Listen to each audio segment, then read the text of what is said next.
శ్రీ గురుభ్యో నమః. సదాశివసమారంభాం శంకరాచార్యమధ్యమాం అస్మదాచార్యపర్యంతాం వందే గురుపరంపరాం. జగద్గురువుల లీలలను భగవద్భక్తులందరికీ చేరవేయాలనేదే నా ఈ చిన్ని ప్రయత్నం. నా ఈ ప్రయత్నాన్ని ప్రోత్సహించాలనుకుంటే దయచేసి ఈ వీడియోని లైక్ చేసి ఇలాంటి మరెన్నో వీడియోల కోసం మన ఛానల్ని సబ్స్క్రైబ్ చేయండి. ఇప్పుడు మీరు వింటున్న ఈ సంఘటన శ్రీ నీలంరాజు వెంకటశేషయ్య గారు రచించినటువంటి నడిచే దేవుడు అనే పుస్తకం నుండి గ్రహించబడింది. హిందూ ధర్మశాస్త్రం ప్రకారం శిష్టాచార పరులు సముద్రాలు దాటి విదేశాలకు వెళ్ళరాదు. విధి లేక వెళితే తిరిగి వచ్చి ప్రాయశ్చిత్తం చేసుకోవాలి. కానీ ఈ కాలంలో ఈ నిషేధాన్ని పాటించేవారు 100 ఒక్కరు కూడా లేరు. శిష్టాచారుల మాటేమిటి, సన్యాస దీక్ష పుచ్చుకున్న స్వాములెందరో తీర్థయాత్రలు సేవించినట్టు ఏటేటా విదేశాలు తిరిగి వస్తూ ఉంటారు. కొందరు డబ్బు మూటలు కట్టి తెస్తూ ఉంటారు. 1967లో విజయవాడలో నేను ఆంధ్రప్రభ సంపాదక పదవిలో ఉన్నప్పుడు తమ దేశాన్ని సందర్శించడానికి పశ్చిమ జర్మనీ ప్రభుత్వం నాకు ఆహ్వానం అందజేసింది. భారతీయ పత్రికా ప్రతినిధి వర్గంతో లోగడ 1940లో మలేషియా, సింగపూర్లు పర్యటించి వచ్చాను కానీ పశ్చిమ దేశాలు సందర్శించే అవకాశం అప్పటికి నాకు కలగలేదు. అందుచేత పశ్చిమ జర్మనీ వారి ఆహ్వానం నాకు ముదావహమే అయింది. జర్మనీకి ఎలాగో వెళుతున్నాను కదా, ఆ దేశంతో పాటు ఫ్రాన్సు, ఇంగ్లాండ్ దేశాలను కూడా చూడాలనుకున్నాను. మన దేశంలో ఉన్న ఆ దేశాల రాయబారులకు నా అభిమతం తెలియజేశాను. వారంతా తమ తమ దేశాలలోని చారిత్రక, కళా, సాహిత్య రంగాలకు చెందిన ప్రసిద్ధ స్థలాలను చూడడానికి కావలసిన సౌకర్యాలన్నీ కలగజేస్తామన్నారు.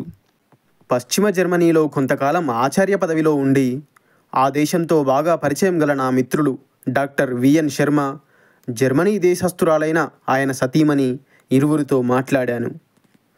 జర్మనీలో కలుసుకోదగిన ప్రధాన వ్యక్తులు పలువురిని గురించి, చూడదగిన సంస్థలను గురించి తెలుసుకున్నాను. వీసా, పాస్పోర్ట్ వగైరాలన్నీ సిద్ధం చేసుకున్నాను. కొద్ది రోజులలో ప్రయాణం జరగవలసి ఉంది. ఇంతలో పరమాచార్య స్వామివారిని సందర్శించి వారి ఆశీర్వాదం పొందాలనుకున్నాను. స్వామివారప్పుడు ఆంధ్రదేశంలో కాళహస్తి మకాంలో ఉన్నారు. స్వామిని సందర్శించి నా విదేశీ యాత్ర సంకల్పం విన్నవించాను. పశ్చిమ జర్మనీకి నిన్ను మీ ఆఫీస్ వారు పంపుతున్నారా, నీ అంతట నీవే వెళుతున్నావా అని మహాస్వామివారు అడిగారు.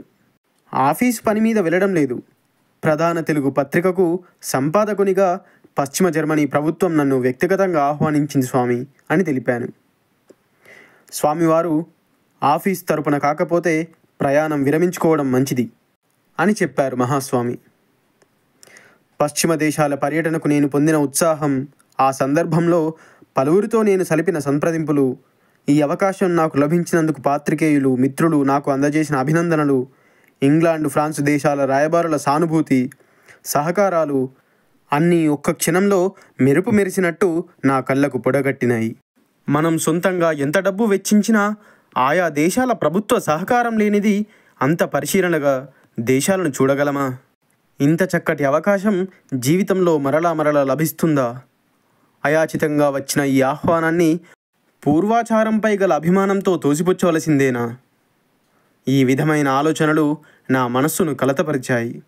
రాయడానికి ఇంత రాశానే గాని ఈ ఆశలు, నిరాశలు ఇవన్నీ మనసులో మెదలడానికి నిమిషం కూడా పట్టలేదు. అంతలోనే మరో విచారధార సముద్రంలో కెరటంలా పైకెగసింది. ఏమిటి వ్యామోహం? ఎందుకు ఈ చాపల్యం? ఎన్ని దేశాలు సంచరిస్తేనేమి, ఎన్ని ప్రసిద్ధ స్థలాలు సందర్శిస్తేనేమి, ఎందరు ప్రముఖులను కలుసుకుంటేనేమి, పరదేవతా స్వరూపులైన గురుదేవుల ఆజ్ఞాపాలనంతో పోలిస్తే ఇవన్నీ ఏపాటి? వీటి విలువ ఎంత అన్న యోచన నాకు స్ఫురించింది. పైకెగసిన కెరటం నేలకు వాలింది. ఆ స్ఫురణ రాగానే నా ఆనందానికి అవధులు లేవు. స్వామివారి ఆజ్ఞానుసారంగానే నా ప్రయాణాన్ని విరమించుకున్నాను. జగద్గురువులు ఆదేశించారంటే ఖచ్చితంగా అందులో ఏదో మర్మం దాగి ఉంటుంది. అపార కరుణాసింధుం జ్ఞానదం శాంతరూపిణం శ్రీ చంద్రశేఖర గురుం ప్రణమామి ముదాన్వహం. సర్వం శ్రీ గురు దివ్యచరణారవిందార్పణమస్తు.